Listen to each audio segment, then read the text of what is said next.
안녕하십니까, 경제수석입니다. 오늘 브리핑에서는 먼저 오전에 윤석열 대통령 주재로 열린 제14차 비상경제 민생회의의 결과를 말씀드리고, 다음으로는 내일부터 1박 2일 일정으로 예정되어 있는 일본 방문에 대해 순차적으로 간략하게 말씀드리겠습니다. 먼저 제14차 비상경제 민생회의의 논의 결과입니다. 오늘 회의에서는 국가 첨단 산업 육성 전략과 국가 첨단 산업 벨트 조성 계획에 대한 보고와 토론이 진행되었습니다. 먼저 국가 첨단 산업 육성 전략부터 말씀드리겠습니다.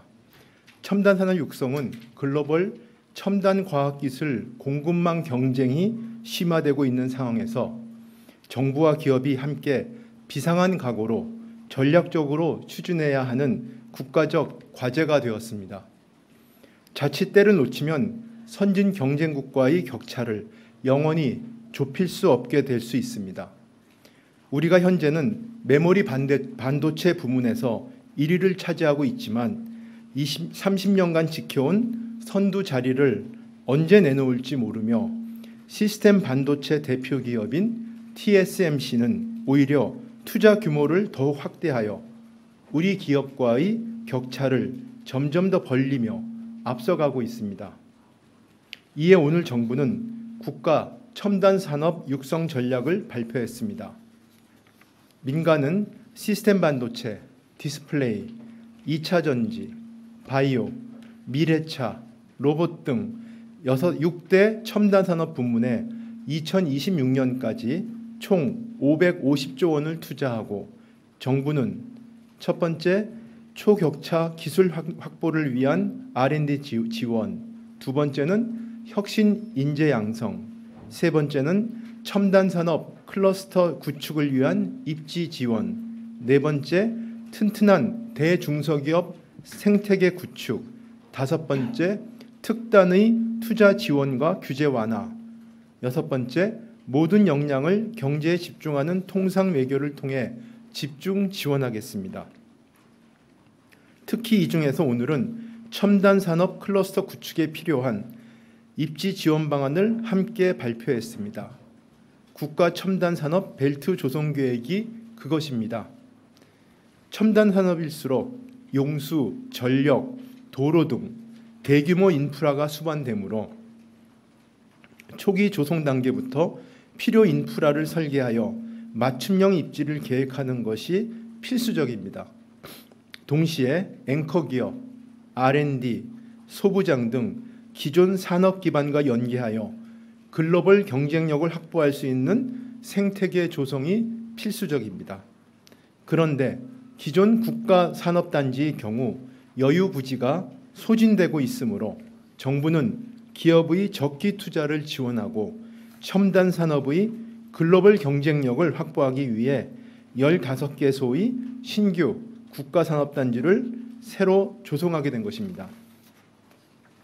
우선 300조 원에 달하는 대규모 민간 투자를 바탕으로 수도권에 세계 최대 규모의 신규 첨단 시스템 반도체 클러스터를 조성할 계획입니다.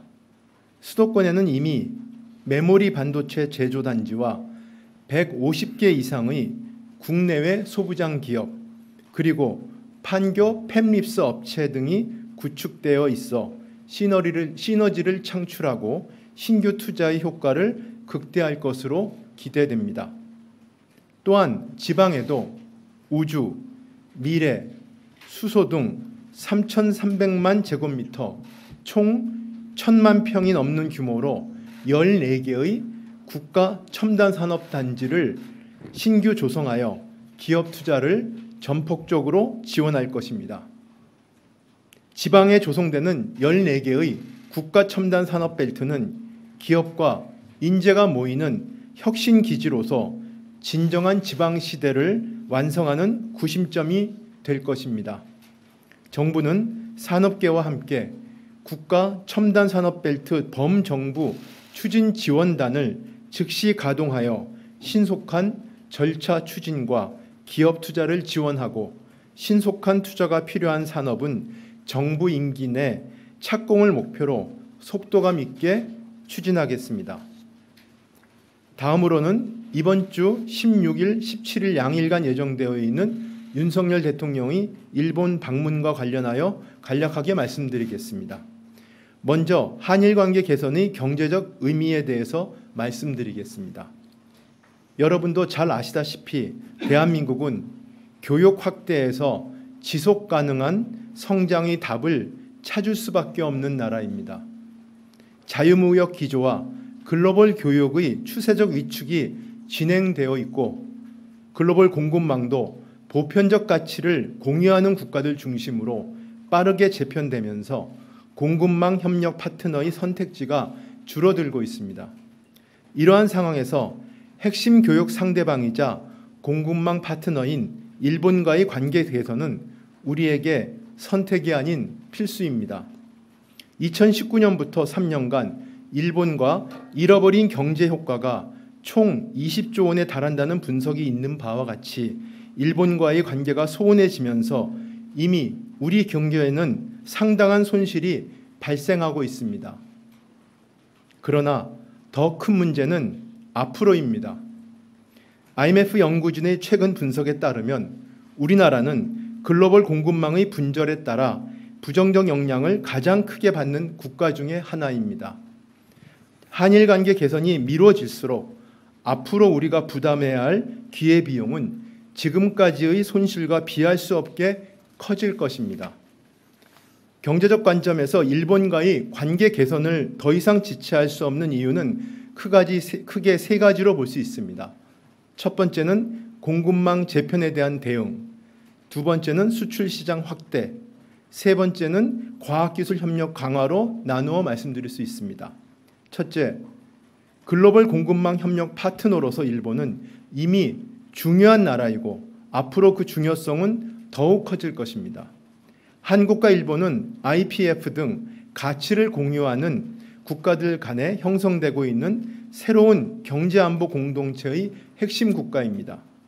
한일 양국의 불편한 관계가 지속되어 양국 간 공급망 협력이 효과적으로 작동하지 못한다면 이로 인해 우리 경제와 산업에 발생할 수 있는 손실과 기회의 상실은 매우 클 것으로 예상됩니다. 두 번째는 교역 파트너로서 미래의 일본은 과거보다 훨씬 호혜적인 관계에서 우리 수출 확대에 기여할 것으로 기대됩니다. 일본을 넘어서는 글로벌 경쟁력을 갖춘 국내 기업이 늘어나면서 앞으로 한국과 일본이 더욱 호혜적으로 발전할 수 있는 여건이 빠르게 조성되어 가고 있습니다. 한국 관계가 개선될 경우 배터리 등 우리 핵심 수출 품목의 대일 수출이 보다 확대되고 K-팝 등 한류 확산을 통해 컨텐츠, 소비재의 일본 시장 진출도 더욱 늘어날 것으로 예상됩니다. 또한 양국 기업 간에 추진 중인 반도체, 전기차 분야 등 신산업 분야의 전략적 파트너십도 강화될 것으로 기대됩니다. 세 번째는 과학기술 분야에서 한국과 일본은 미래를 선도할 신기술, 신산업을 공동 연구 개발할 최적의 R&D 파트너가 될 것입니다. 우리나라가 강점이 있는 반도체, 디스플레이 등 전략 기술과 일본이 강점이 큰 기초과학 분야에서 공동 연구를 통해 R&D 시너지를 극대화하여 우주, 양자, 바이오 등 분야에서 미래 신기술 개발을 선도해 나갈 수 있을 것입니다.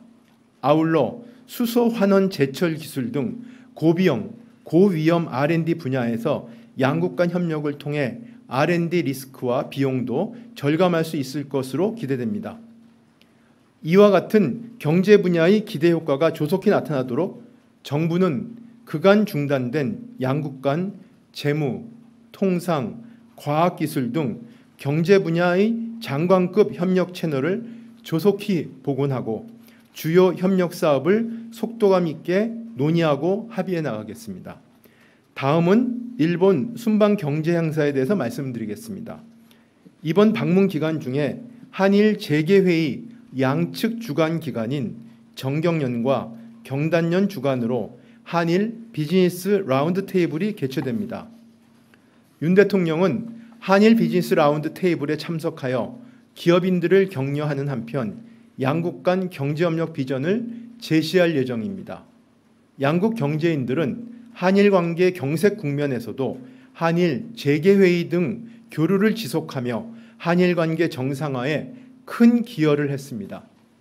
윤 대통령도 작년 7월 경단련 대표단을 접견하여 양국 경제계 간 교류 활성화와 미래지향적인 협력관계 구축을 당부한 바 있습니다. 조금 전 정경련이 공식 발표한 우리 측 참석 기업인 12명의 명단은 다음과 같습니다.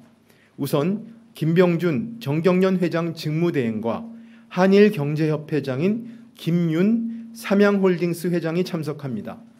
4대 그룹 회장인 이재용 삼성전자 회장, 최태원 SK 회장, 정의선 현대자동차 회장, 구광모 LG 회장이 참석하며 정경련 회장단 중 신동빈 롯데 회장, 이웅열 코오롱 명예회장, 유진 풍산 회장, 조현준 효성 회장이 참석합니다. 중소중견기업을 대표하여 김기문 중소기업 중앙회장과 최진식 중견기업 연합회장도 참석할 예정입니다. 자, 이상으로 브리핑을 마치겠습니다.